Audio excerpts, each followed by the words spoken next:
পরীক্ষিত আর্তনাদ জানালেন সেই শুকমুনির চরণে, ওহে গুরুদেব, আমি আর 7 দিন মাত্র বাঁচব, আমার কর্তব্য কি? ভেবেছেন? অনুভূতিতে আনুন কথাগুলো। 7 দিন বাঁচব, আমার কর্তব্য কি? ডাক্তার আমাকে বলে দিল যে আপনি 1 মাসের মতো সময় হয়তো পাবেন। কি করব? কি করা প্রয়োজন তখন? সংসারটাকে গোছগাছ করে দিয়ে যাব? না। পরীক্ষিত সুখদেব শিক্ষা দিচ্ছেন আমাদেরকে, কাতর কণ্ঠে বলছেন, আমি 7 দিন আর বাঁচব, আমি ব্রহ্ম শাপগ্রস্ত হয়েছি, সবকিছুকে ত্যাগ করে চলে এসেছি, আমার কর্তব্য কি আপনি বলে দিন। মনুষ্য জীবের প্রত্যেকের হৃদয়ের একটা প্রশ্ন, মৃত্যু পথযাত্রী জীবের কর্তব্য কি? এই প্রশ্নটাই করলেন পরীক্ষিত। উত্তর প্রদান করছেন Sukhdev. That most important and impartial এই শ্লোকটা, তস্মাদ ভরত সর্বাত্মা ভগবান ঈশ্বর হরি শ্রোতব্য কীর্তিতব্যশ্চ স্মর্তব্যশ্চ তয়া ভয়ং তস্মাৎ ভরত সর্বাত্মা ভগবান ঈশ্বর হরি শ্রোতব্য কীর্তিতব্যশ্চ স্মর্তব্যশ্চ তয়া ভয়ং। উত্তর দিলেন মনুষ্য জীবকে পরীক্ষিতের মাধ্যমে জানিয়ে দিলেন, হে সংসারী মুহে কাতর মনুষ্য জীবগণ, তোমরা কলিহত জীব, আয়ু কম, বুদ্ধি কম, ধারণ ক্ষমতা কম, শ্রবণ করার ক্ষমতা কম, এক জায়গায় বসে থাকার যে একাগ্রতা এটাও আমাদের কম। 2 ঘন্টা সময় বসে থাকলেই আর সম্ভব হয় না, পায়ে ব্যথা শুরু হয়ে যায়, স্মৃতি শক্তি একেবারে লুপ পেয়ে যাচ্ছে আমাদের ধীরে ধীরে। তাছাড়া 40 বছর হয়ে গেলে তো after 40 years listening power consume time to time, 40 বছর পার হয়ে গেলে তো মা আর কিছু মনেই থাকে না, কোথায় কোন জিনিস রেখেছি আর মনে থাকে না।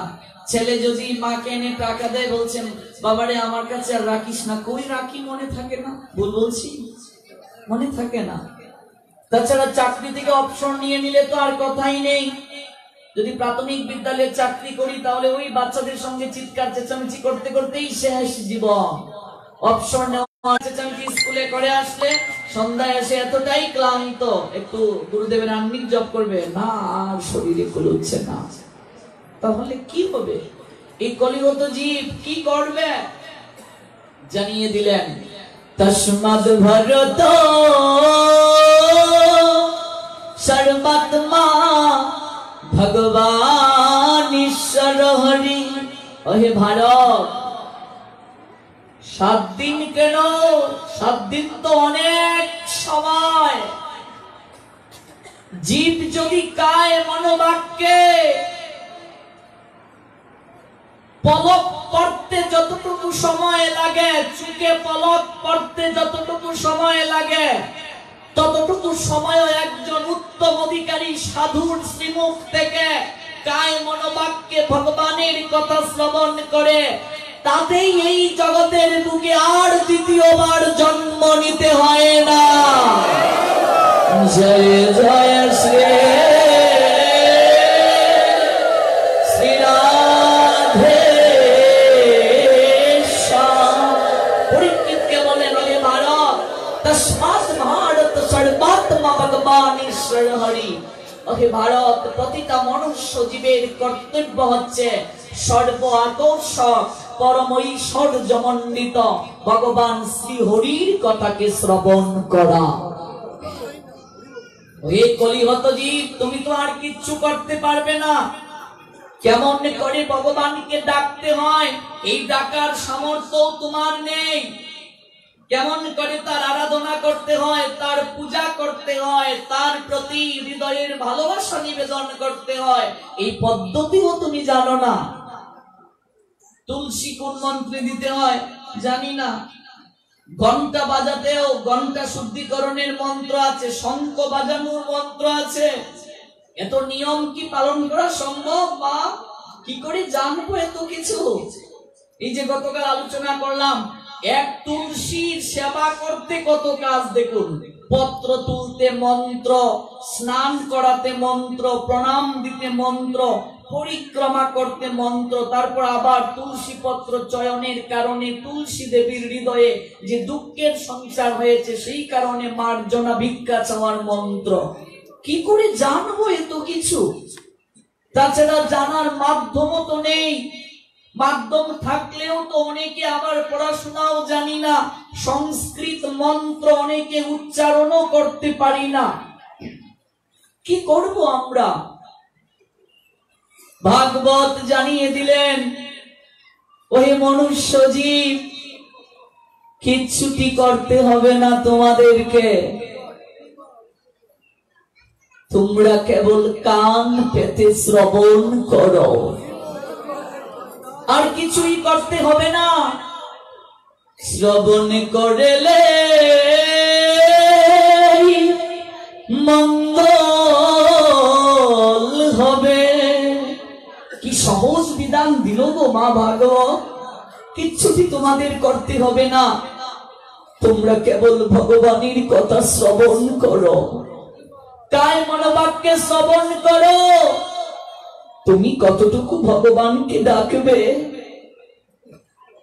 একবার একাগ্র চিত্তে মনটাকে তার প্রতি নিবদ্ধ করো, অন্তর চোখ দ্বারা তার রূপকে স্মরণ করার চেষ্টা করো, দেখবে ভগবান তোমাকে ডাকছে।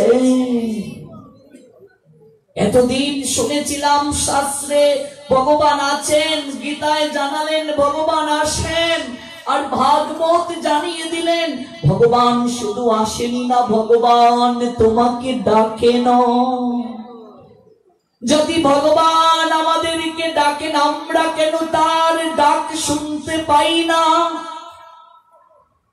সুখদেব জানালেন, এই ভবের কোলাহলে আমাদের কর্ণ দুটি বদির হয়ে গেছে। ওই সংসারের কোলাহল, এক জায়গায় বসলে কৃষ্ণ কথা নেই, শুধু আন কথা, বাড়ির কথা, গৃহের কথা। ওই কথা শুনতে শুনতে মা আমাদের মস্তিষ্ক বিকৃত হয়ে গেছে। কৃষ্ণ কথা নেই যেখানে, সেই জায়গায় অনুরাগ কি করে আসবে? ভক্তি কি করে আসবে?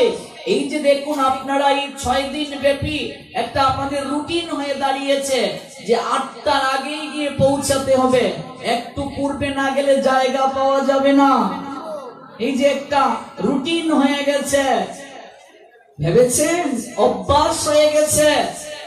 এবং যা আমরা শ্রবণ করছি, অন্তত রাত্রে ঘুমানোর আগে বলেও মনে আমার করা প্রয়োজন, আমি ভুল করছি। দেখুন শ্রবণের কি শক্তি, শ্রবণের মাধ্যমেই তো পরিবর্তন। কলিহত জীবকে আর কিচ্ছুটি করতে হবে না, বললেন কায় মনোবাক্যে শ্রবণ করো, শ্রবণ করলেই মঙ্গল হবে। ভক্তির 64টা অঙ্গের মাঝে কলিযুগের সর্বশ্রেষ্ঠ অঙ্গ হচ্ছে শ্রবণাক্ষ ভক্তি। তুমি কায় মনোবাক্যে ভগবানের কথা শ্রবণ করো, যত বেশি শ্রবণ করবে দেখবে শ্রবণ করতে করতে ওই যে কর্ণের বধিরতা, অন্য কথা শুনতে শুনতে যে কর্ণ অভ্যাস হয়ে গেছে, ওই দিকে ধাপিত হয়ে গেছে, ওই কর্ণের বধিরতা ঘুচবে কৃষ্ণ কথা শ্রবণ করতে করতে। ওই কথা কর্ণ দ্বারা হৃদয়ের মাঝে যাবে। হৃদয়ের মাঝে লক্ষ জন্মের ময়লা আমরা নিয়ে এসেছি, যে ময়লা হৃদয়ের মাঝে থাকার কারণে ভক্তি হৃদয়ে মাঝে জাগ্রত হচ্ছে না, গোবিন্দের প্রতি অনুরাগ জাগ্রত হচ্ছে না।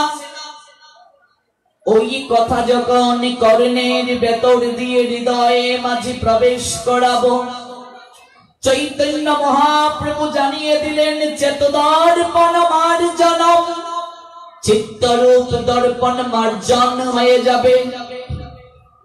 ভব মহাদাবাগ্নি নির্বাপনম সকৈরব চন্দ্রিকা বিতারণম বিদ্যা বধু জীবনম আনন্দম বুদ্ধিবর্ধনম প্রতিপদম পূর্ণমৃতাস্বাদনম সর্বাত্মা স্নাপনম পরম বিজয়তে শ্রীকৃষ্ণ সংকীর্তনম। তাহলে শ্রবণ করলে কি হবে, রেজাল্ট কি? বললেন চিত্তরূপ দর্পণ তোমার মার্জন হয়ে যাবে। চিত্ত মানে হৃদয়, ওই হৃদয়ের মাঝে যে ময়লা আছে, কামনা বাসনা আছে। দর্পণ মানে আয়না, আয়নার মাঝে যদি ময়লা জমে নেত্রে দ্বারা পরিষ্কার করা যায়, কিন্তু হৃদয়ের মাঝে যে লক্ষ জন্মের ময়লা আমি নিয়ে এসেছি, এটা তো চোখে দেখা যায় না। সাবান পাউডার নেত্রে দ্বারা পরিষ্কার করা যাবে না। চৈতন্য মহাপ্রভু বললেন এই চিত্তের ময়লা পরিষ্কার করা যাবে একমাত্র হরিকথার হরিনাম সংকীর্তন দ্বারা। জয় জয় শ্রী রাধে চেতদর্পণ মার্জনম ভব মহাদাবাগ্নি নির্বাপনম।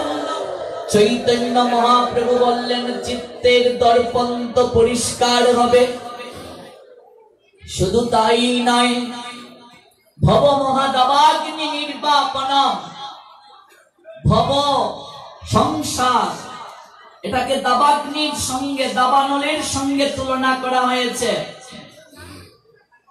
আপনারা জানেন কয়েক মাস আগে অস্ট্রেলিয়াতে যে আগুন লেগেছিল জঙ্গলে, কৃত্রিম ভাবে জল দিয়ে সে অগ্নি নিবানো সম্ভব নয়, এতটাই ভয়াবহ অবস্থা ছিল। হিংস্র পশুরা পর্যন্ত মানুষকে জড়িয়ে ধরেছিল। আপনারা যারা খবরে দেখেছেন, বিভিন্ন গণমাধ্যমে দেখেছেন, প্রার্থনা করেছিল সমস্ত বিশ্ববাসী সৃষ্টিকর্তার নৈকট্যে বৃষ্টি প্রদান করো যেন এই দাবানল নেবে। বলে চিন্তা করে দেখুন, ভগবান যদি কৃপা না করে তাহলে এই দাবানল নিবানো সম্ভব নয় মানুষের দ্বারা। এটা তো এই জায়গায় দেখলাম আমরা, তার চেয়ে বড় দাবানল প্রত্যেকের সংসারে জ্বলছে। এই দাবানল দেখা যায় না, এই আগুন চোখে দেখা যায় না, এটা হচ্ছে অনুভবের, এটা কর্মফলের আগুন মা, কর্মফলের আগুন। সংসারে অশান্তি, শারীরিক অশান্তি, মানসিক অশান্তি, এটাই তো আগুন, কর্মফলের আগুন। এমন কেউ নেই আজ অবধি বলতে পারবে সংসারে আমি চির সুখী, আমার মতো সুখী আর কেউ নাই। এই সংসারটা তো সুখের নয়, তাহলে কি করে আমরা সুখী হব? চিন্তা চেতনায় নিজের জীবনকে, মূল্যবান সময়কে নষ্ট করছি। সংসারে তো সুখ পাওয়ার কথা না। সুখ বলে আমরা যেটা ভাবছি, এটা একটা আলেয়া মরিচিকা ছাড়া আর কিচ্ছু কি নয়। ওই আগুন নিভে যাবে হরিনাম যদি কেউ করে, কৃষ্ণ কথা যদি কেউ শ্রবণ করে। তস্মাৎ ভারত সর্বাত্মা ভগবান ঈশ্বর হরি। হরির কথা যদি কেউ শ্রবণ করে, হরি গুণগান যদি কেহ করে, এই জন্য শ্রবণের কথা বললেন। পরীক্ষিত মহারাজকে সুখদেব গোস্বামী পাদ আর গৌর হরি বললেন, আমার প্রতি স্নেহ যদি থাকে সবাকার, যে মহাপ্রভুর আগামীকাল আবির্ভাব তিথি, সেই মহাপ্রভু বললেন আমাকে যদি কেউ ভালোবাসো, আমার প্রতি যদি তোমাদের মমত্ব, সৌহার্দ্য, ভালোবাসা, অনুরাগ, স্নেহ, সম্প্রীতি থেকে থাকে, আমার প্রতি স্নেহ যদি থাকে সবাকার, কৃষ্ণ কথা ব্যতি রেখে আর কিছু গাইবে না। মহাপ্রভু বলেন, আমাকে যদি ভালোবাসো, কৃষ্ণ কথা ব্যতীত আর কোনো কথা বলিও না। মহাপ্রভু বললেন, আমাকে যদি ভালোবাসো, কৃষ্ণ গুণগান ব্যতীত আর কোনো গান গাইবে না। হরি কথা হরি গুণ গাও, হরি নাম রসে সদা মত হরি কথা কও, হরি গুণ গাও, হরি নাম রসে সদা মত্ত হও। হরি গুণগান গাওয়ার কথা বলছেন, হরি কথা শ্রবণের কথা বলছেন।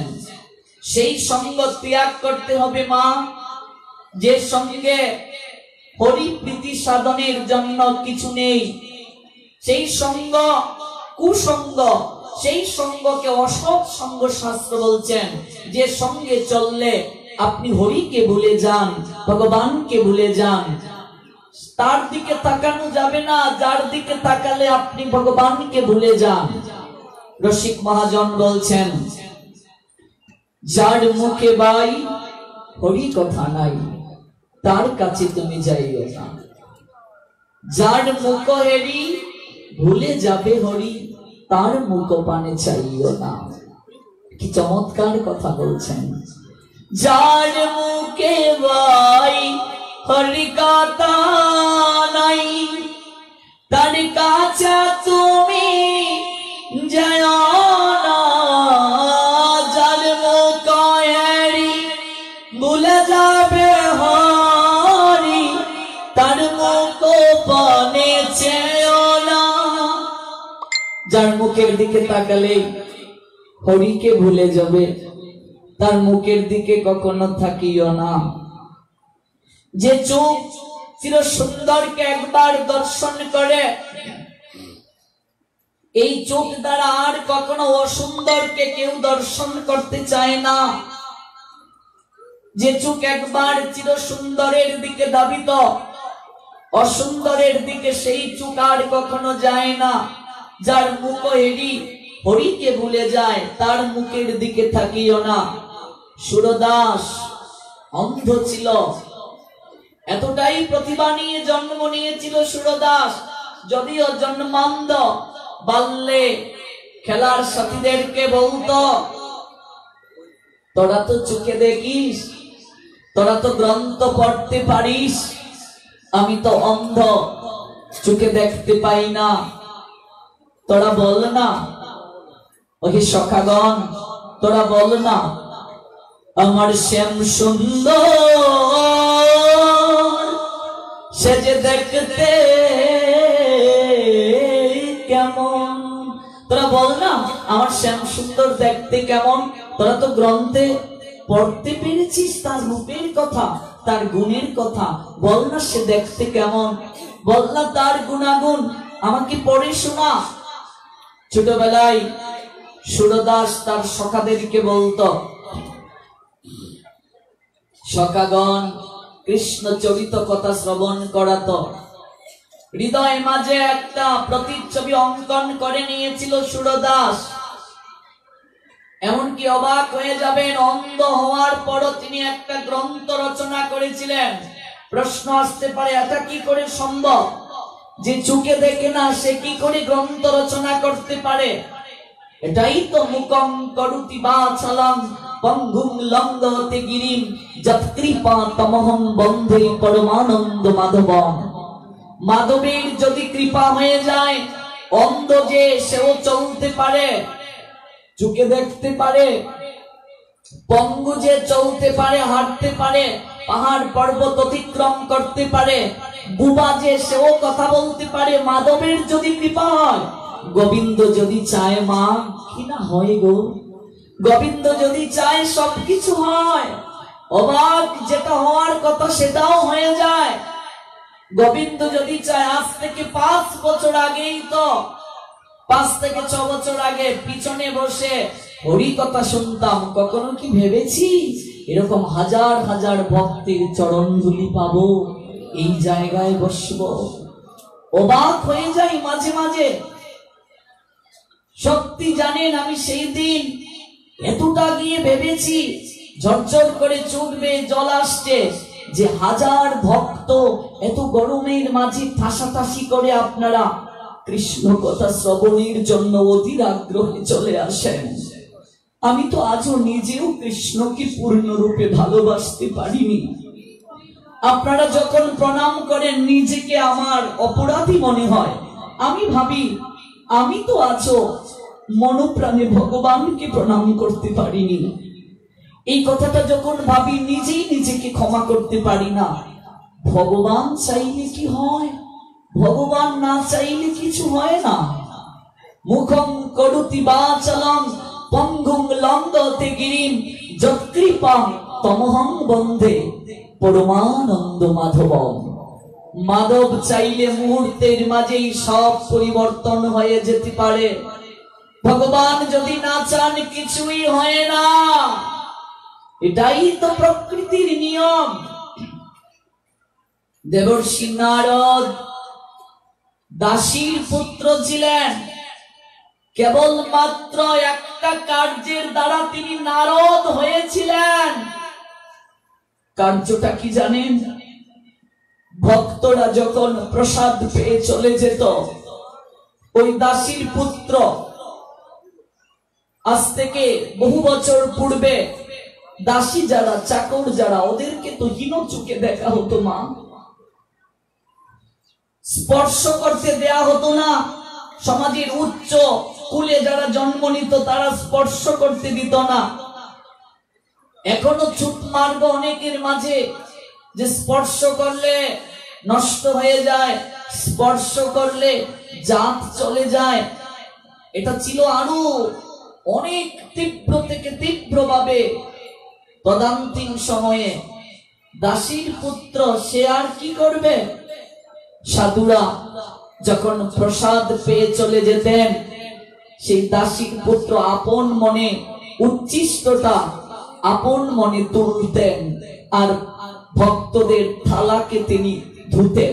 একটাই তার কাজ, আর কোনো কাজ না। এই সেবাটাই তিনি করতেন। ভক্তদের যে উচ্ছিষ্ট আছে, বৈষ্ণবের উচ্ছিষ্ট, ওই উচ্ছিষ্টটা তিনি তুলতেন, আর সবার উচ্ছিষ্ট থালাটা পরিষ্কার করতেন। সেই দাসীর পুত্র আজকে সেই সেবার জন্য তিনি স্বর্গ মর্ত্য পাতাল 3 লোকে বিনা অনুমতিতে গমন করতে পারেন। অনুমতি লাগে না। দেবর্ষি নারদ হয়ে গেলেন, 3 লোকে বিনা অনুমতিতে গমন করতে পারেন। যার বিনা সর্বদা নারায়ণ নারায়ণ বলে প্রতিধ্বনিত করে। দাসীর পুত্র ছিলেন দেবর্ষি নারদ পূর্ব জন্মে। কেবলমাত্র বৈষ্ণবের উচ্ছিষ্ট পরিষ্কার করে আর থালা ধুয়ে এই কৃপা তিনি লাভ করেছিলেন। ভগবান চাইলে কি না হয়। বৈষ্ণব যদি কাউকে কৃপা করে কোন জায়গায় যাওয়া যায় দেখুন। এটাই তো মুখং করুতি বাচালং পঙ্গুং লঙ্ঘতে গিরিম যৎকৃপাতমহং বন্ধে পরমানন্দ মাধবম। ওহে মাধব, তোমার যদি কৃপা হয়, পঙ্গু যে সেও কৃষ্ণ বলে নাচতে পারে। তোমার যদি কৃপা হয়, অন্ধ যে সেও চোখে আলো ফিরে পায়। তোমার যদি কৃপা হয়, যে বোবা সেও কৃষ্ণ কৃষ্ণ বলে কীর্তন করতে পারে। তোমার যদি কৃপা হয়, পুরীধামে সেন শিবানন্দ সহ সমস্ত ভক্তরা এদিক ওদিক ছুটাছুটি করছেন। কেন জানেন?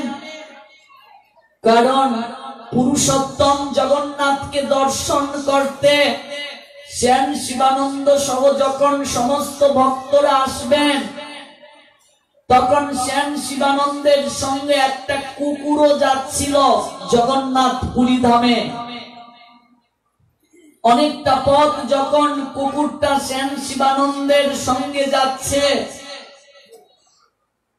এবার একটা নদী যখন পারাপার হবেন, উড়িয়া মাঝি বলছে আমি নৌকার মাঝে সবাইকে তুলতে পারি, কিন্তু কুকুরটাকে আমি তুলব না। সেন শিবানন্দ করজুড়ে মাঝিটাকে বলছে, মাঝি রে, কুকুরটা আমাদের সঙ্গে এতটা পথ আসলো, আমরা জগন্নাথ দর্শনে যাব, আমার মহাপ্রভু আছেন পুরী ধামে, কুকুরটাকে রেখে কি করে যায়? দেখো মা, জগতের বুকে সাধু, প্রকৃত সাধু যারা, ওদের মন কত কোমল থাকে। কুকুরটা এতটা পথ আমাদের সঙ্গে এসেছে, কুকুরটাকে রেখে কি করে যায়? মাঝিরে, ওই কুকুরটাও যদি গিয়ে জগন্নাথকে দর্শন করতে পারে, তার এই জীবন সার্থক হয়ে যাবে। মাঝি, কুকুরটাকে দয়া করে নৌকার মাঝে তুলে নাও। মাঝি বলছে, দেখো বাপু, আমি সবাইকে তুলতে পারি, কুকুরটাকে আমি তুলতে পারি না, কুকুরটাকে আমার নৌকায় আমি তুলতে পারবো না। এবার সেন শিবানন্দ মাঝির কাছে করজুড়ে বলছে, মাঝি, আমি যদি তোমাকে 10 পণ করি দেই, আজ থেকে 500 বছর আগে তো লীলা, 10 পণ যদি করি দেই, তুমি কি কুকুরটাকে তুলবে? এবার করি যখন 10 পণের কথা বলছে, মাঝি বলছে কুকুরটাকেও নৌকায় তুলো। 10 পণ করি দিয়ে নৌকায় কুকুরটাকে তুলে পাড়ি দিয়ে নিয়ে গেলেন উড়িষ্যা রাজ্যে পুরী ধামে। জগন্নাথ, বলদেব, সুভদ্রা যেখানে পূজিত হচ্ছেন, পুরী ধাম। জগন্নাথকে দর্শন করে পরদিন সকাল বেলা সবাই দেখছেন কুকুরটা নেই। কোথায় গেল কুকুর? এদিক ওদিক ছুটাছুটি করছেন, কুকুরটা কোথায় গেল? সেন শিবানন্দ আকুল স্বরে ডাকলেন, কোথায় গেলি রে? সারাটা পথ একসঙ্গে এলি, আমাকে রেখে তুই চলে গেলি। এদিক ওদিক ছুটাছুটি করছেন, আর কুকুরটাকে খুঁজে পাওয়া যাচ্ছে না। এই দিন শিবানন্দ দুঃখী হয়ে উপবাস থাকলেন, কিচ্ছুটি গ্রহণ করলেন না। কুকুরটা কোথায় গেল? ভক্তগণ এদিক ওদিক ছুটাছুটি করে এসে শিবানন্দকে বলছে, আমরা তো সব জায়গায় দেখলাম, কুকুরটাকে তো পেলাম না। শিবানন্দ অত্যন্ত দুঃখিত হয়ে জগন্নাথকে বলছেন, তোমার লীলা বুঝা বড় দায়, কুকুরটা কোথায় গেল? মনের কষ্টে প্রসাদ গ্রহণ করলেন না, এদিক ওদিক তিনি নিজে খোঁজ করছেন। খুঁজাখুঁজি করতে গিয়ে হঠাৎ দেখলেন আমার প্রেমের ঠাকুর চৈতন্য মহাপ্রভু এক জায়গায় বসে আছেন, হাতে তার প্রসাদের থালা, আর কুকুরটা চৈতন্য মহাপ্রভুর পাশে এইভাবে বসে আছে। শিবানন্দ দূর থেকে দেখছেন চৈতন্য মহাপ্রভু প্রেমের ঠাকুর ভগবান কুকুরটাকে বলছেন, ওরে দেখ, আমার হাতে প্রসাদ আছে,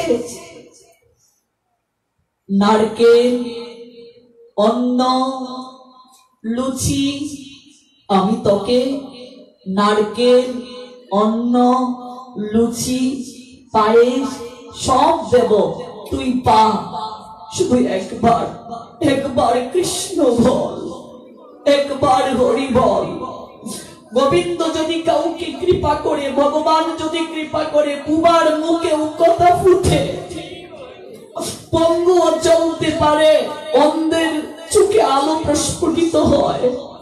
মহাপ্রভু বলছেন, ওরে ওই নে প্রসাদ, একবার মুখে কৃষ্ণ কৃষ্ণ প্রসাদ নে, একবার কৃষ্ণ বল। নিজের হাতে ভগবান আমার কলির পাবন অবতার গৌর হরি কুকুরটাকে প্রসাদ হাতে নিয়ে মুখে তুলে দিলেন। এদিকে প্রসাদ পেয়ে ওই দুটি কুকুরের তো 4টা পা, ওই কুকুরটার 4টা পা, সামনের 2টা পা এইভাবে তুলে ওই কুকুরটা হরি হরি হরি বলে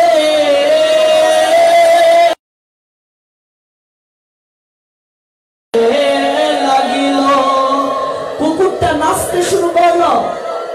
ভগবান যদি কাউকে কৃপা করে বুবা কথা বলতে পারে, মুখং করুতি বাচলং পঙ্গুং লঙ্ঘতে গিরিম যৎকৃপা তমহং বন্ধে পরমানন্দ মাধবম।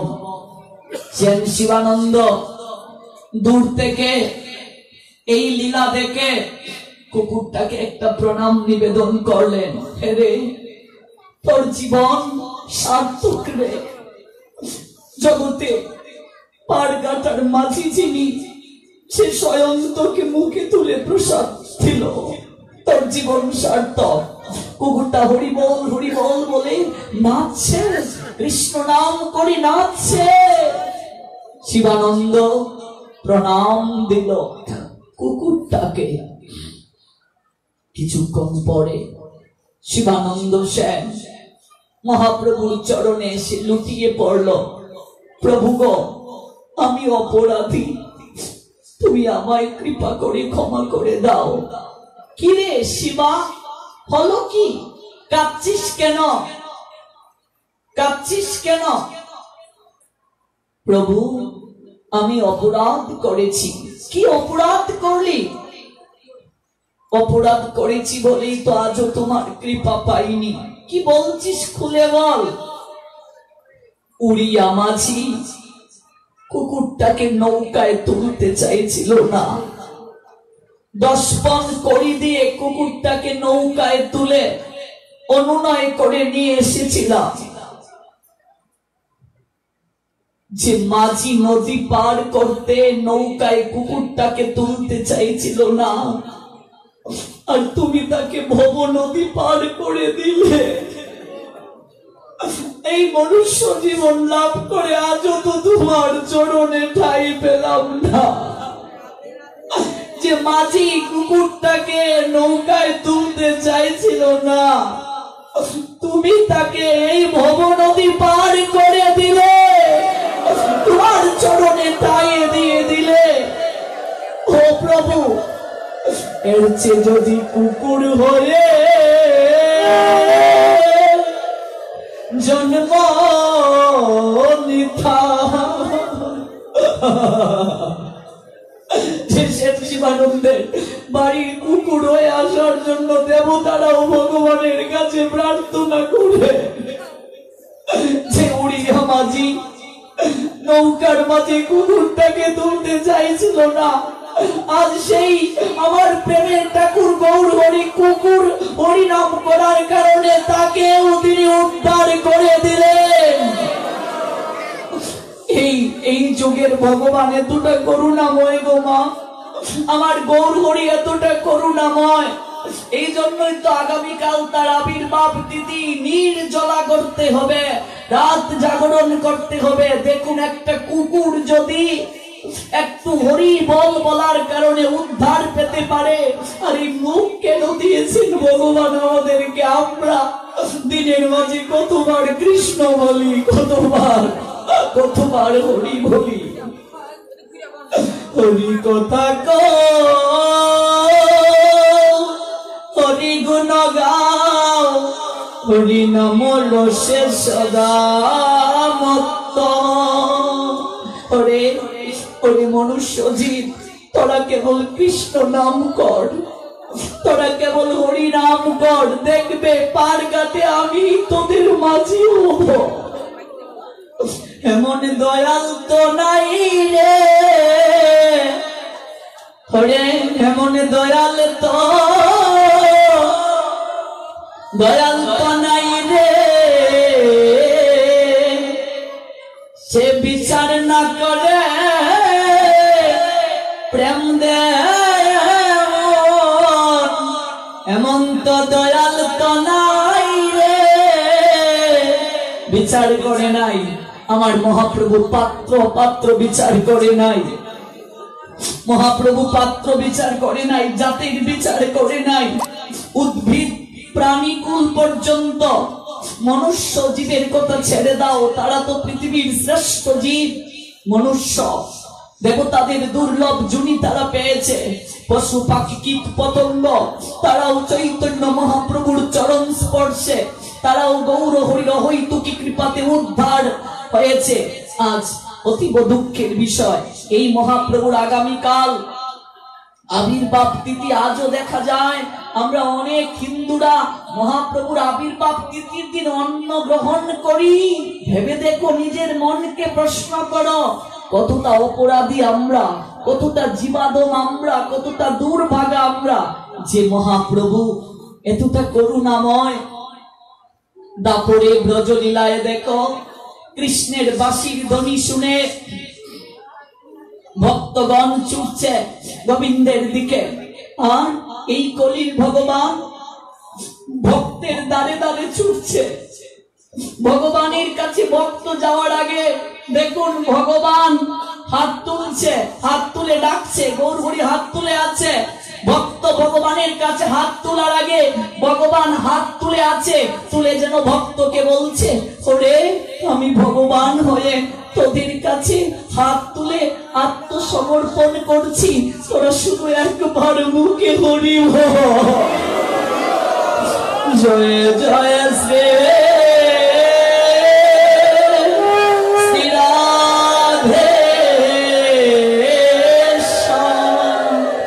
গৌরাঙ্গ বিনে নাহিয়া, আমার গৌর বিনে নাহিয়া। হেন অবতার হবে কি হয়েছে, হেন প্রেম পরচা, দুরমতি অতি পতিত পাষণ্ডী, গৌরায় প্রাণে না মরিল জরে, ওরে প্রাণে প্রাণে না মরিল জরে। হরি নাম দিয়া হৃদয় শুভিল, যাচি গিয়া ঘরে ঘরে। হরি নাম দিয়ে, কৃষ্ণ নাম দিয়ে হৃদয়কে শুভিল, যাচি গিয়া ঘরে ঘরে।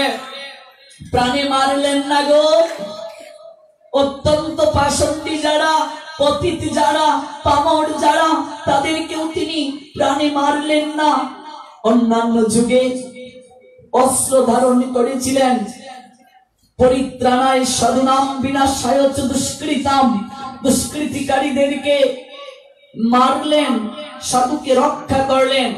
এই যুগে আমার মহাপ্রভু আগামীকাল যিনি আবির্ভূত হবেন, 534তম যার আবির্ভাব তিথি, সেই চৈতন্য মহাপ্রভু এই যুগে অস্ত্র ধারণ করলেন না। তার অস্ত্র কি? নামেই তার অস্ত্র, হরিনাম প্রেমাস্ত্র। যারা অসুর প্রকৃতির, যারা ভগবানকে ভালোবাসে না, ভগবানের বিরুদ্ধ আচরণ যারা করে, ধর্মের যারা বিরুদ্ধ আচরণ করে, মহাপ্রভু তাদেরকেও প্রাণে মারলেন না। প্রেমের ভাণ্ড এনে আমার পরম দয়াল গৌর হরি অকাতরে সবার মাঝে বিলিয়ে দিলেন। এমন ভগবানকে কি কখনো দেখেছ, যে ভগবান হাতে ধরে পায়ে ধরে বলে, কৃষ্ণ জন বিনা বেড়ত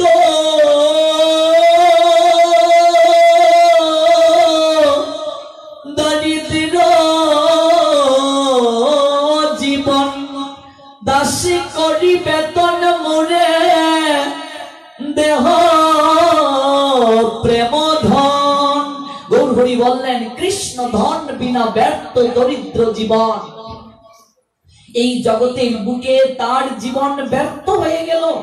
তার মতো দরিদ্র গরিব আর কেউ নেই। কার মতো? যারা আজও কৃষ্ণকে ভালোবাসতে পারে নাই, যারা আজও গৌর বলে নিতাই বলে নয়ন জলে বাসতে পারে নাই, যারা আজও রাধিকা গোবিন্দ বলে ব্রজের দুলায় গড়াগড়ি দিতে পারে নাই, এই জগতের বুকে তাদের মতো গরিব, তাদের মতো দরিদ্র আর কেউ নেই। এই জগতের বুকে তাদের মতো অপরাধী আর কেউ নেই, যে মুখ একবার কৃষ্ণ নাম করলো না, যে হাত একবার কৃষ্ণ নাম করে তালি দিল না, বাহু তুলল না, যে চরণ একবার কৃষ্ণ বলে নৃত্য করলো না, আরে যে নাসিকা একবার ভগবত চরণে অর্পিত তুলসী পত্রের গ্রাণ নিতে পারলো না। কি লাভ এই মনুষ্য জীবন পেয়ে? কি লাভ এই পাপে?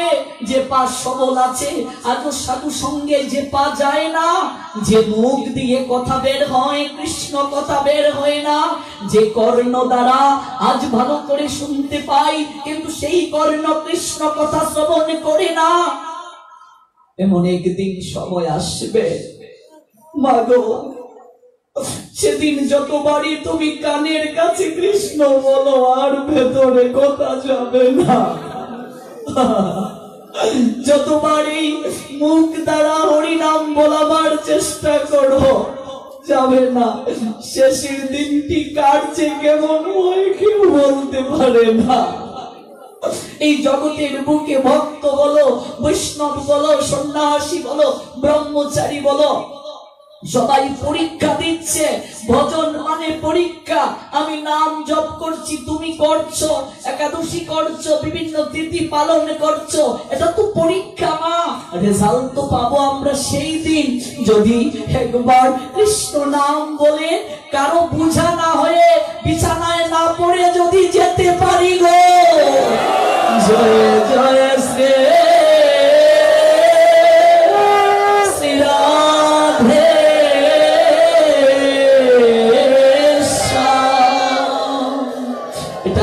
সার্থকতা। ওই পরীক্ষার রেজাল্ট সেই দিন হবে যদি কারো বুঝা না হয়। সংসারে 3 দিন যদি কারো বুঝা হয়, দেখবে 4র্থতম দিনের দিন ছেলেটা আর আদর করে মা বলে ডাকে না, আদর করে আর মা বলে ডাকে না।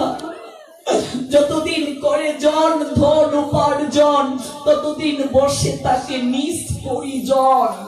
যতদিন সংসারে খাটতে পারবে, অর্থ উপার্জন করে দিতে পারবে, দেখবে সবাই তোমায় ভালোবাসবে, আত্মীয় স্বজনের অভাব হবে না। পরে যখন বৃদ্ধকালে জীর্ণ হয়ে দেহ, ডেকেও তোমায় জিজ্ঞেস করে না কেহ। বৃদ্ধ যখন হয়ে যাব মা, ভালো করে কথা বলতে পারবো না, হাঁটতে পারবো না, চলতে পারবো না, তখন সবাই বলবে যদি চলে যেত, ও বেঁচে যেত, আমরাও বেঁচে যেতাম। এই জন্যই প্রার্থনা করা উচিত, হে গৌরচন্দ্র, হে নদিয়া বিহারী, এই দিনটা যেন আমাদের জীবনে না হয়। আমরা যেন তোমার নাম নিয়ে যেতে পারি, আমরা যেন তোমার গুণগান করে যেতে পারি, আমরা যেন হরিনাম করে যেতে পারি জগৎ থেকে। যেন এই দিনটা না হয় আমাদের। জয় জয় শ্রী রাধে রাধে শ্যাম। তাই তো মুখম করতি বাচলম পঙ্গুন লঙ্ঘতে গিরিম যৎকৃপাতমহং বন্ধে পরমানন্দ মাধব। ভগবান মাধব যদি কাউকে কৃপা করে সবকিছু সম্ভব। জগতের বুকে কিচ্ছুটি অসম্ভব নয়। এই জন্য অন্ধ সুরদাস যে চুকে দেখে না, সে একটা গ্রন্থ রচনা করে ফেলেছে। আমরা এই প্রসঙ্গ থেকে এত দূর গেলাম। সেই সুরদাস সখাদেরকে বলছে, ওরে সবাই বৃন্দাবনে যায়, আমার হৃদয়ে একটা সুপ্ত বাসনা, শেষ জীবনটা যদি ব্রজধামে রাখতে পারতাম, ব্রজের দোলায় গড়াগড়ি করতে পারতাম, রাধা কুণ্ডে যদি হা রাধে শ্রী রাধা বলে একটিবার আর্তনাদ করতে পারতাম। আমি তো অন্ধ, চোখে দেখি না। নিতাই বান্ধব হয়ে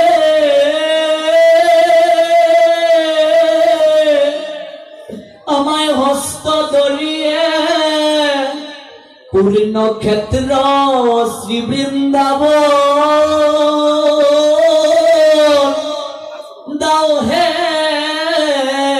দেখিয়ে। জগতের বুকে আপনজন কারা জানো মা? তোমাকে যারা এই শেষের দিনের পথ পরিষ্কার করে দেয়, তাদের মতো আপন কেউ নেই। সাধুরাই তো আপন, ভক্তই তো আপন। দাঁড়ে দাঁড়ে গিয়ে তোমাকে বলে তোমার মনুষ্য জীবনের করণীয় কি শিক্ষা দেয়। এই জগতের বুকে কেন তুমি এসেছো, যাবে তুমি কোথায়, করছো কি, কি করাটা প্রয়োজন, সাধুরা গিয়ে বলে। তারাই তো আপনার জন। আর কি আপনার আছে বলো? আর তো কেউ আপনার নয়। মায়ার সংসারে কাকে ভালোবাসি? অর্থহীন দেখে মোড়ে ছেড়েছে সবাই, কুটুম্ব আত্মীয় আর বন্ধুজন বাই। দুঃখ হয়, হাসি পায়, একা বসে হাসি, মায়ার সংসারে এই কাকে ভালোবাসি।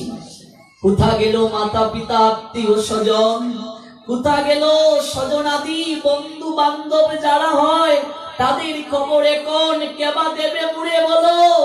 নামে মাত্রই তাদের সংসার রয়ে গেল।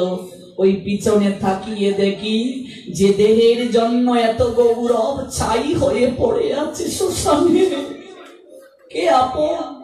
নিতাই বান্ধব হয়ে হস্ত ধরিয়ে পূর্ণ ক্ষেত্র শ্রী বৃন্দাবন দাও হে দেখিয়ে। নিতাই চাঁদকে গৌরহরি আর্তনাদ করেছিলেন, আমাকে বৃন্দাবন দেখাও। চৈতন্য মহাপ্রভু আজকে সুরদাস তার সখাদের কাছে প্রার্থনা করছে, আমাকে একবার বৃন্দাবনে তোরা নিয়ে চল, যেখানে আমি কৃষ্ণ কৃষ্ণ বলে ব্রজের দোলায় গড়াগড়ি দিতে পারবো। প্রেম ভক্তি মহারাজ নরোত্তম দাস ঠাকুর আর্তনাদ করেছিলেন, হরি বলবো আর মদন মোহন হেরিব গো, আমি এই রূপেতে ব্রজের পথে চলিব গো। যাব গো ব্রজেন্দ্রপুর, হব গোপীর পায়ের নূপুর, আমি নূপুর হয়ে রনু জনু বাজিব গো। বিপিনে বিনোদ খেলা, সঙ্গেতে রাখালের মেলা, আমি তাদের চরণের ধুলা মাখিব গো। কি চমৎকার কথা বলছেন। এ দেহ অন্তিম কালে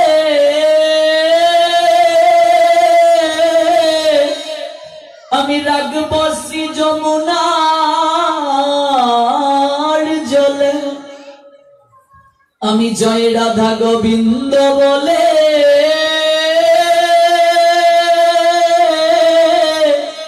আমি ভাসিব গো।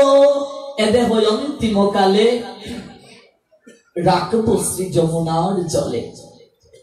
নরোত্তম বলছেন, আমার দেহটা যখন লয় হওয়ার উপক্রম হবে, প্রাণ পাখিটা যখন দেহ থেকে বের হয়ে যাওয়ার উপক্রম হবে, এ দেহ অন্তিম কালে আমি রাখবো শ্রী যমুনার জলে। আমি যেন যমুনার জলে দেহটা রাখতে পারি, আর শ্রী রাধা গোবিন্দ বলে আমি যেন ভাসতে পারি নয়নের জলে, দেহটা যেন ভাসতে পারে। কহে নরোত্তম দাস না পুরিল অবিলাস, আমি আর কবে ব্রজবাস করিব গো। বৃন্দাবন ভজনের প্রকৃষ্ট লীলা নিকেতন, যে বৃন্দাবনের বৃক্ষগুলো, এগুলোও যেন লক্ষ লক্ষ জন্মের স্বীকৃতি নিয়ে ওরাও যেন ভজন ভ্রষ্ট ঋষি মুনিগণ, ওরাও যেন গোপীবৃন্দ, বৃন্দাবনের গাবিগণ, গোবৎসগণ, ওরাও লক্ষ জন্মের স্বীকৃতির অধিকারী। বৃন্দাবনের ময়লা, ওই ময়লাও যদি গোবিন্দের চরণে ছুঁড়ে ফেলা হয়, চন্দন চর্চিত যে ভূষণ তার চেয়ে অধিক থেকে অধিকতর প্রিয় বৃন্দাবনের ময়লাগুলো গোবিন্দের কাছে। বৃন্দাবন রস জগৎ, রসভূমি, মাধুর্যের লীলা নিকেতন, সবকিছু পবিত্র বৃন্দাবনে। ব্রজবাসীগণ গোবিন্দকে কতটা যে ভালোবাসে গো, ওই ভালোবাসার কথা আমরা জানতে পাই রাধারানীর বিলাপে। ও কুশলে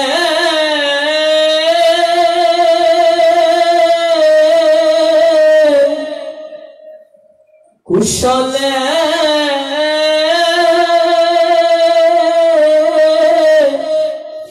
আছে নিরুদ্ধ,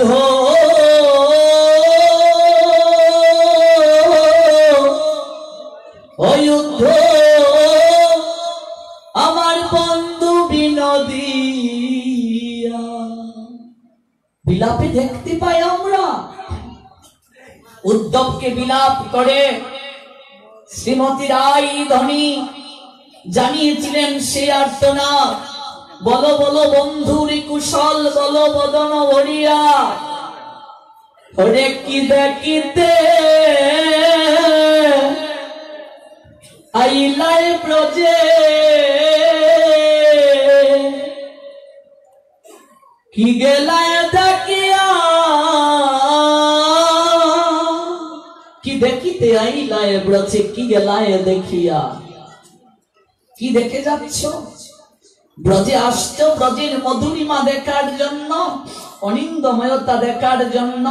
কি দেখিতে আইলায় ব্রজে, কি গেলায় দেখিয়া। যদি কোনোদিন সুযোগ হয় এই হবিগঞ্জে 7 দিন, যদি কোনোদিন ভবিষ্যতে সুযোগ হয়, কেবল উদ্ধব সন্দেশ আলোচনা করব। কি যে মধুর এই উদ্ধব সন্দেশ, মাতুর বিরহ, ভ্রমর গীত, এগুলো শুধু প্রেম আর প্রেম। রে কি দেখিতে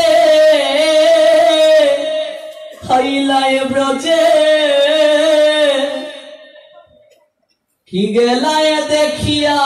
রাধারানী বলছেন গিয়া কইও বন্ধুর নিকট, তার রাই গেছে মরিয়া। দেখতে এসেছ ব্রজধাম, যে ব্রজের এত অনিন্দময়তা, যে ব্রজধামে পাখি গান করে, কুজন ময়ূর নাচে, গাবিগণ হাম্বা হাম্বা রবে ডাকে। বৃন্দাবনের তরুলতারাও কৃষ্ণ গুণগানে বিমূঢ় হয়। বৃন্দাবনের তরুলতা তারাও বলে কৃষ্ণ কথা। শ্যামলী তবলি কবলি সুরবি গাবি, ওরাও মা হাম্বা হাম্বা রবে কৃষ্ণ গুণ কীর্তন করে। সবকিছু চিন্ময়। আজ কি দেখতে এসেছো তুমি ব্রজধামে? ব্রজের আগের অনিন্দময়তা আর নেই, সুকান্তময়তা নেই। আমাদের ব্রজবিহারী যেদিন অক্রূরের রথে চড়ে বৃন্দাবন থেকে চলে গেছে, সেই দিন থেকে কিচ্ছুটি ব্রজের আর নেই। আমরাও প্রাণে মরে গেছি, কেবল দেহটা আছে।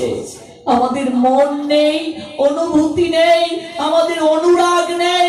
ওই ব্রজ সুন্দর ব্রজধাম ছেড়ে চলে যাওয়ার সঙ্গে সঙ্গে আমাদের সমস্ত সৌন্দর্যকেও সে হরণ করে নিয়ে গেছে। ওরে কি দেখিতে আইলায় ব্রজে, কি গেলায় দেখিয়া। কি যাইবাই দেখিয়া বলো, গিয়া কইও বন্ধুর নিকট, তার রাই গেছে মরিয়া। যশোমতী মায়ের ঘটনা জানো? ওরে উনুনেতে জাল ধরে না, উনুনেতে জাল ধরে না। উনুন মানে চুলা, চুলার মাঝে আর জাল ধরে নাই। নন্দ মহারানী হাম্বার বেড়ার ডাকে না, ওটা শ্যামলি শ্যামলি দবলি। যেদিন থেকে কৃষ্ণ ব্রজ সুন্দর ব্রজ বিহারী বন বিহারী বৃন্দাবন ছেড়ে চলে গেলেন, সেদিন থেকে আর গাবিগণ ওরা ডাকে না। ওরাও যেন সন্তান হারিয়ে মা যেমন বিমর্ষ হয়ে যায়, গাবিগণ তো কৃষ্ণকে সন্তান সম ভালোবেসেছিল, স্তন পান করিয়েছিল, জিহ্বা দ্বারা আদর করেছিল। আজকে সেই গাবিগণ যেন গোবিন্দকে হারিয়ে সন্তানকে হারিয়ে তারাও যেন আর্তনাদ করছে। তাই তো আমার ব্রজ সুন্দর গোবিন্দ উদ্ধবকে যখন বৃন্দাবনে পাঠিয়েছিলেন, তখন উদ্ধবকে বলেছিলেন, শোনো হে উদ্ধব, বৃন্দাবনের গাবিগণ ওরা আমার মাতৃস্বরূপা, ওরা আমাকে সন্তান সম ভালোবেসেছিল। তুমি একটিবার ওই গাবিদেরকে হাতে একটু পরশ বুলিয়ে দিয়ে এসো। রাধে রাধে বলে বৃন্দাবনে গাবিদেরকে যখন বলবে, ওরাও দেখবে তোমার হাতে এসে খাবার গ্রহণ করে। রাধে রাধে বলে গাবিদেরকে ডাকো, গাবিরাও তোমার কাছে আসবে। তুমি একটু হাতে পরশ বুলিয়ে দিয়ে এসো। তুমি যে যাচ্ছ বৃন্দাবনে, উদ্ধব হচ্ছে গোবিন্দের সখা, ওই মথুরার সর্বশ্রেষ্ঠ ভক্ত। যেদিন থেকে ব্রজ সুন্দর ব্রজধাম ছেড়ে চলে গিয়েছে, ওই গাভীরা আর ডাকে নাই। তুমি কি দেখবে ব্রজের সেই অনিন্দময়তা, ব্রজের সেই অনিন্দময়তা সব নষ্ট হয়ে গেছে ব্রজ সুন্দরীর বিহনে। কদম তলায় বন উইটাছে, ভুজঙ্গে আশ্রয় করেছে। রাধার প্রেম নদীতে চর পড়েছে, জল আনিতে যায় না রাই। প্রেম যমুনায় চর পড়ে গেছে, জল আনতে আর রাধা রানী যাচ্ছে না। ওরে যেদিন থেকে অগ্নুর মুনি ওই উদ্ধব রে ব্রজের প্রাণ নিল হরিয়া, ওরে যেদিন থেকে অগ্নুর মুনি উদ্ধব রে ব্রজের প্রাণ নিল হরিয়া, সেই দিন থেকে ব্রজের শোভা গেছে মলিন হইয়া। মলিন হয়ে গেছে ব্রজের শোভা। আর এই ব্রজ সুন্দর যখন ব্রজধামে ছিল, ব্রজের সবকিছু সুকান্তময় ছিল। তত্ত্বগত দিক থেকে ব্রজ সুন্দর গোবিন্দ বৃন্দাবন ছেড়ে কখনো যান না। বৃন্দাবনে তিনি নিত্য অবস্থান করেন। কথা দিয়েছিলেন, আমি বৃন্দাবন ছেড়ে এক পাও যাব না। তবে আমরা শ্রবণ করেছিলাম যে 100 বছর ব্রজবাসীর বিরহ, রাধারানীর বিরহ, এটা তো লীলা, কিন্তু তত্ত্বগত দিক থেকে তিনি বৃন্দাবন ছেড়ে এক পাও যান না। সেই বৃন্দাবনে বসবাসের সুযোগ সবার ভাগ্যে হয় না। ওই ব্রজধামে ভজন সবার ভাগ্যে হয় না। ওই বৃন্দাবন রাধা কুণ্ডে দেহ রাখা সবার ভাগ্যে হয় না। বহু জন্মের স্বীকৃতি না থাকলে, গুরু কৃপা না হলে কেউ তীর্থ দর্শন করতে পারে না, তীর্থ দামে যেতে পারে না। টাকা থাকলেই শুধু হবে না, যদি রাধা রানীর কৃপা না হয়। রাধা রানীর কৃপা না হলে কখনো হয় না। আজ চুকের অন্ধ জন্মান্ধ সুরদাস একটাই প্রার্থনা, হে শ্রীমতী রাই ধনী আমার, ও হে ব্রজ সুন্দর গোবিন্দ আমার, আমি যেন আমার দেহটা বৃন্দাবনে গিয়ে রাখতে পারি, আমি যেন একটিবার ব্রজধামকে দর্শন করতে পারি। যদিও আমার চোখে কোনো আলো নেই, চোখে আলো নাই, কি করে দর্শন করবেন? কিন্তু হৃদয় একটাই আক্ষেপ, আমি যেন একবার বৃন্দাবনে যেতে পারি। এক ভক্তকে সখাকে বললেন, আমায় নিয়ে চলো নিতাই বান্ধব হয়ে, হস্ত ধরিয়ে পূর্ণ ক্ষেত্র শ্রী বৃন্দাবন দাও খেতে গিয়ে। যষ্টিতে বর করলেন সুরদাস, মুখে কৃষ্ণ গুণগান, নয়নে কৃষ্ণ প্রেমের বাড়ি ধারা, সঙ্গে যাচ্ছে তার এক সতীর্থ।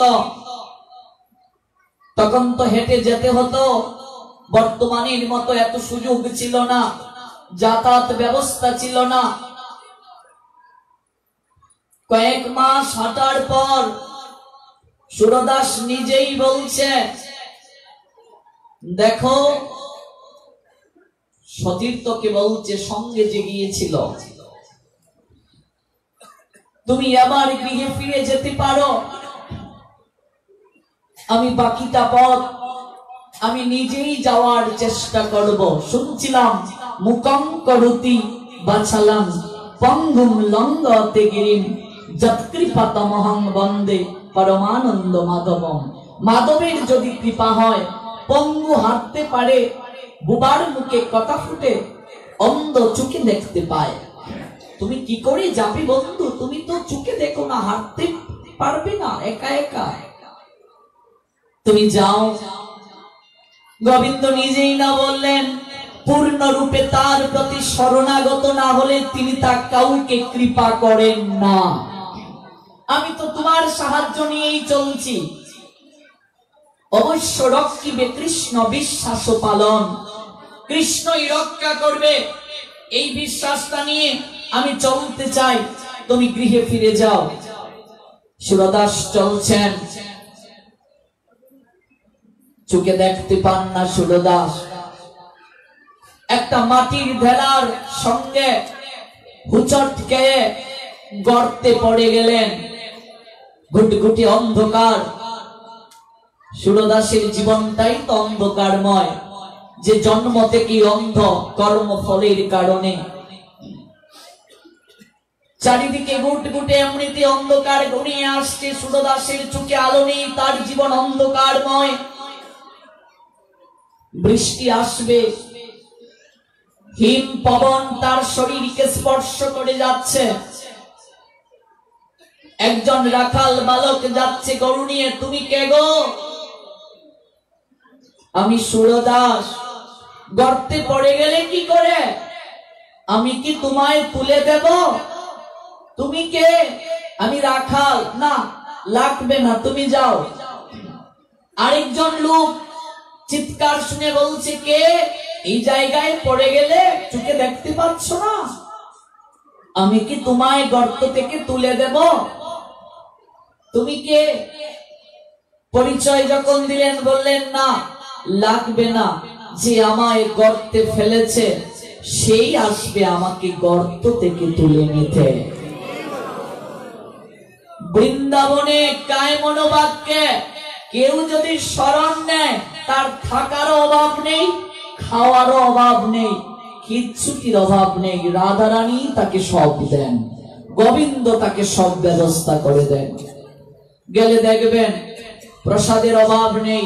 আপনি দাঁড়িয়ে আছেন, পরিক্রমা করবেন, আপনার জন্য শেঠরা ভক্তরা প্রসাদের থালা এনে বলবে, প্রসাদ লাগবে, জল লাগবে। রাধারানী যেন কাউকে দিয়ে পাঠিয়ে দেন, গোবিন্দই যেন কাউকে দিয়ে পাঠিয়ে দেন।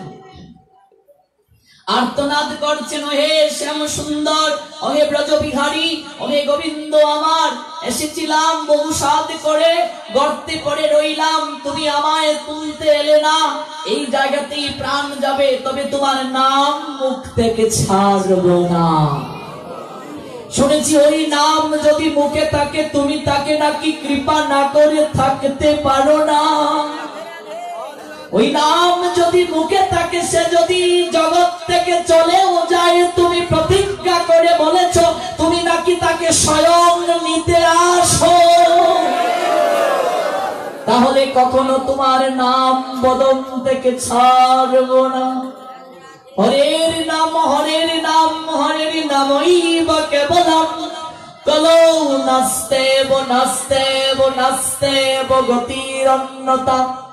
গৌর হরি বললেন কলিযুগে হরিনাম ছাড়া আর কোনো গতি নাই, আর কোনো গতি নাই, আর কোনো গতি নাই। তোমরা কেবল হরিনাম করো, কৃষ্ণ নাম করো। আর্তনাদ করছেন আর ডাকছেন গোবিন্দকে। ভাবগ্রাহী জনার্দন গোবিন্দ আমার ভক্তের হৃদয়ের ভাবটাকে গ্রহণ করে। তিনি তো কথা দিয়েছেন ক্ষিপ্রাম ভবতি ধর্মাত্মা শাশ্বত শান্তিম নিগচ্ছতি কন্তেয় প্রতি জানিহে নামে ভক্ত প্রাণস্বতি। আমার ভক্ত যারা জগতের বুকে তাদের কখনো বিনাশ নেই। এটা ভগবানের নিজ মুখে বলা। কি আর করবেন ভগবান, তিনি দায়ে পড়েছেন, ডাকছে ভক্ত এইভাবে। আর স্থির থাকতে পারলেন না প্রভু আমার। চলে আসলেন সুরদাসের নিকটে। সুরদাস কে এমন মধুর সুরে ডাকে? আমায় চিনতে পারছো না? আমি ব্রজবিহারী, ওই ব্রজে আমার বাস। চিনব কি করে? আমি তো চোখে দেখি না। চিনব কি করে তোমায়? জন্ম থেকে অন্ধ। কত জনের চোখে আলো আছে, আমার তো চোখে আলো নেই। কি করে চিনব? তুমি ব্রজবিহারী না? তুমি কি সেই ব্রজবিহারী? আমি যাকে হৃদয়ে সতত ধ্যান করি। তুমি কি সেই ব্রজবিহারী যাকে একটিবার দর্শনের জন্য সব ছেড়ে চলে এসেছি? তুমি কি আমার সেই ব্রজবিহারী, আমার হৃদয় মন প্রাণ সতত যার জন্য আকুল হয়ে কাঁদে? তুমি কি সেই ব্রজবিহারী? হ্যাঁ সুরদাস, আমি সেই ব্রজবিহারী। এতদিন পরে আসলে, জীবনে তোমার কাছে কিচ্ছু কি চাই না গো? আমায় অন্ধ করে জগতে পাঠিয়েছ বলো? কোন অভিযোগ করেছি কিনা তোমাকে? আমি জানি মানুষ তার কর্ম ফল অনুযায়ী শাস্তি ভোগ করে। আমি যে অন্ধ এটা আমার কর্মের কারণ। তোমাকে কেন দোষারোপ করব? জীবনে তোমার কাছে কিচ্ছুটি চাই না। আজ তুমি আমার এতটা কাছে, একটিবার তোমাকে দেখতে পাচ্ছি না। এই সুযোগ কজনের হয়? যিনি জগতের বুকে পতিত পাবন ভগবান, যিনি সর্ব সুন্দরের পরম সুন্দর অরিন্দময় কৃষ্ণ, সে আমার কাছে দাঁড়িয়ে আছে। আমি তাকে একটিবারও দর্শন করতে পারছি না। তোমাকে আমি অভিযোগ করিনি, তোমার কাছে কিচ্ছুটি চাইনি। ওহে ব্রজবিহারী, আমি জানি, আমি শুনেছি সাধুর মুখে, যদি কামনা থাকে জগতের বুকে নাকি আবার জন্ম নিতে হয়। সেই কামনার জন্য নাকি জন্ম মৃত্যুর চক্রাকারে ঘুরতে হয়। কোন কামনা প্রকৃত কামনা সেটাও জানি না।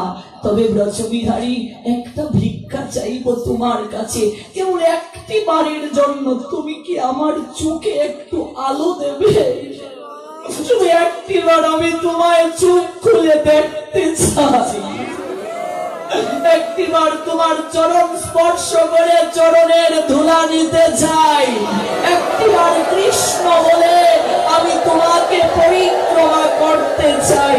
বলো না ব্রজবিহারী, এটা কি আমার ভাগ্যে হবে? আমি জানি কামনার কারণে আবার জন্ম মৃত্যুর চক্রাকারে ঘুরতে হয়। তুমি আমাকে এই কৃপাটা করো, আর কিছু চাই না। গোবিন্দ বলছেন, সুরদাস তুমি আমায় দর্শন করতে চাও? এই নাও, আমি তোমায় দৃষ্টি প্রদান করছি।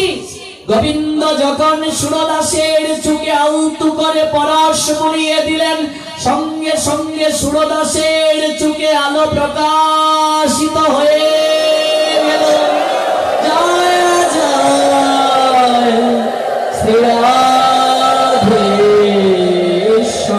মুখং করোতি বাচালং পঙ্গুং লঙ্ঘয়তে গিরিম যৎকৃপাতমহং বন্দে পরমানন্দ মাধবম। মাধবের যদি কৃপা হয় অন্ধ চোখে দেখতে পায়, বুবার মুখে কথা ফুটে পঙ্গু পাহাড় পর্বত অতিক্রম করতে পারে। আজকে যখন চোখে আলো পেল সুরদাস, গোবিন্দের দিকে তাকিয়ে বলছি, ও তুমি সেই ব্রজবিহারী?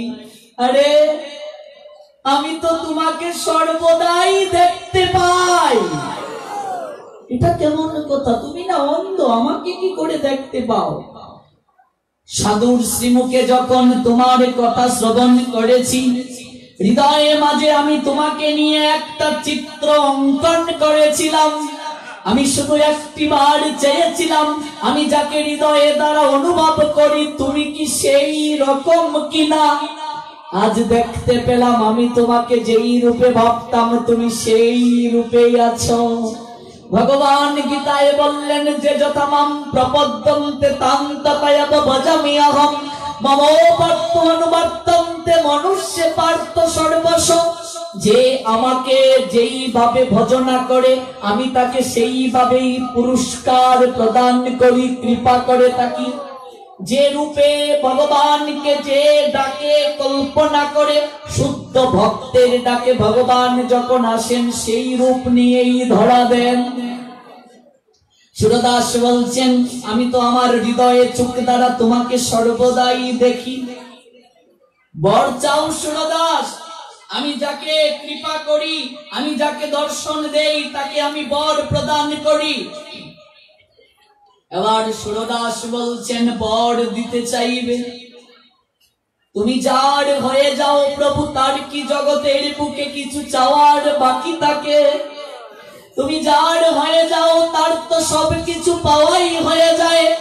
রাজা যার হয়ে যায় রাজত্ব কি তার আর পাওয়ার বাকি থাকে?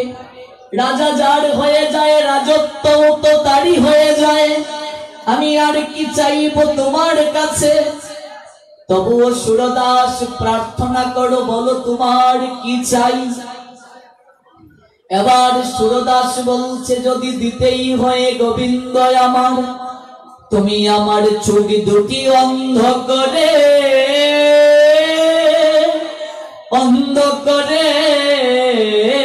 দাও। আমার অন্ধ করে দাও চোখ দুটি। কি বলছো? একটু আগে তুমি কাঁদলে, আর্তনাদ করলে, এই চোখে যেন আলো দেই, একটি বার যেন তুমি দেখতে পাও। এই চোখ দুটি অন্ধ করার কথা কেন বলছো? ব্রজবিহারী, এই চোখ দ্বারা একবার যে চির সুন্দরকে দর্শন করে, এই চোখ দ্বারা একবার যে প্রকৃত সুন্দরকে দর্শন করে, সে কি আর কখনো অসুন্দরকে দেখতে চায়? কোন প্রসঙ্গ থেকে গিয়েছিলাম? যার মুখে ভাই হরি কথা নাই, তার কাছে তুমি যেও না। যার মুখ হরি ভুলে যাবে হরি, তার মুখ পানে চেও না। দেখুন কোন কথা থেকে কোন কথায় গিয়েছিলাম।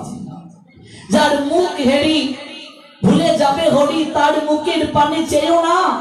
চির সুন্দরকে একবার যে দর্শন করে, সে কি আর কখনো অসুন্দরকে দেখতে পারে? তুমি প্রকৃত সৌন্দর্যের উৎস। তোমাকে একবার যখন দর্শন করেছি ভগবান, এই চোখ দ্বারা আমি আর কিছুই দর্শন করতে চাই না। আমি এই চোখ দ্বারা আর অসুন্দরকে দর্শন করতে চাই না। ওহে প্রাণ গোবিন্দ ভগবান আমার, তুমি যদি আমায় ভালোবেসেই থাকো, তুমি আমার চোখ দুটি পুনরায় অন্ধ করে দাও। এই চোখ দুটি অন্ধতাকে চর্ম চোখে যদি আমি নাও দেখি, আমি হৃদয়ের চোখে তোমার তোমাকে সতত দর্শন করিব। হৃদয়ের মাঝে যে চোখ আছে, এই চোখ দ্বারা তোমাকে আমি দর্শন করিব। যার মুখ হেরি ভুলে যাবে ঘড়ি, তার মুখ পানে চাইও না। সুরদাস চোখের মাঝে আলুর জন্য প্রার্থনা করেছিল প্রথম, এবার আবার অন্ধ হয়ে যাওয়ার প্রার্থনা করলো। গোবিন্দ আলতু করে পরশ বুলিয়ে সুরদাসের চোখকে আবার অন্ধ করে দিলেন। এই সুরদাস পরবর্তীতে গোবিন্দ চরণ লাভ করে দেহ রেখেছিল। আমরাও আলোচনার ধারাবাহিকতায় শুনলাম, সেই পরীক্ষিত মহারাজ যখন শুকদেব গোস্বামী পাদের চরণে গিয়ে সমর্পিত হলো, এর আগে 5 দিন আমরা কেবল একেবারে পরীক্ষিতের জন্ম থেকে শুরু করেছিলাম, উত্তরার গর্ভ সংস্কার থেকে। উত্তরার গর্ভে পরীক্ষিতকে কেমন করে ব্রহ্মাস্ত্র অশ্বত্থমা নিক্ষেপ করেছিল এবং কি করে গোবিন্দ নিজের গায়ে সেই ব্রহ্মাস্ত্র গ্রহণ করেছিলেন, সেই থেকে আমরা শুরু করেছিলাম। আমরা শুনেছি ব্যাসদেবের জন্ম বৃত্তান্ত, আমরা শুনেছি সেই পরীক্ষিত মহারাজের রাজ্য অভিষেক, কি করে তিনি রাজা হলেন, দায়িত্ব পেলেন। আমরা শুনেছিলাম সেই পরীক্ষিত মহারাজ কলির সঙ্গে যখন দর্শন করে তাকে থাকার জায়গা দিয়েছিলেন, কোন কোন জায়গায়। তারপর আমরা শ্রবণ করেছিলাম সেই পরীক্ষিত মহারাজ মৃগয়ায় গিয়ে জলের জন্য অনুসন্ধান করতে গিয়ে সবিক ঋষির গলের মাঝে মৃত সর্প ঝুলিয়ে দিয়েছিলেন। তারই পুত্র শৃঙ্গী তাকে 7 দিনে মৃত্যুর জন্য অভিসম্পাদ দিয়েছিলেন। সবকিছুকে পরিত্যাগ করে পরীক্ষিত মহারাজ চলে আসলেন গঙ্গার তীরে এবং সেই জায়গায় এসে কি করবেন বুঝতে না পেরে সুখদেব গোস্বামী পাদের চরণে উপনীত হয়ে জানতে চাইলেন। আর সুখদেব জানালেন, তস্মাৎ ভারত সর্বাত্মা ভগবান ঈশ্বর হরি সুতব্য কীর্তিতব্যশ্চ সমর্থব্যশ্চতা অভয়ম। এই শ্লোকটির বাকি কথা আগামীকাল আমরা গৌর হরির লীলার মাধ্যমে শ্রবণ করে গৌর চরণে অঞ্জলি দেব। আগামীকাল আপনারা উপবাস থাকবেন এবং চেষ্টা করবেন রাত জাগরণ করার, এবং আগামীকাল দোল পূর্ণিমাও আপনারা আবির নিয়ে আসবেন, ভাগবতীর জন্য মালা নিয়ে আসবেন। সবার মঙ্গল হোক। আজকে এখানে কৃষ্ণ কথার বিশ্রাম টানছি। সবার মঙ্গল হোক। জয় গৌর, জয় নিতাই, জয় শ্রী রাধে শ্যাম। হরে কৃষ্ণ হরে কৃষ্ণ কৃষ্ণ কৃষ্ণ হরে হরে, হরে রাম রাম রাম হরে হরে, হরে কৃষ্ণ কৃষ্ণ কৃষ্ণ হরে হরে, হরে রাম। জয় গীতা চ্যানেলে আপনাকে স্বাগত।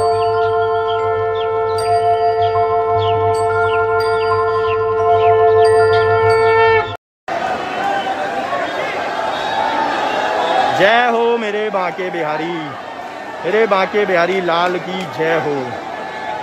श्यामा प्यारी कुंज बिहारी लाल की जय हो। जय जय श्री राधे, जय जय श्री राधे, जय जय श्री राधे, जय हो जी। इधर भी रंग हर जगह रंगी रंग, यहाँ भी कलर वहाँ भी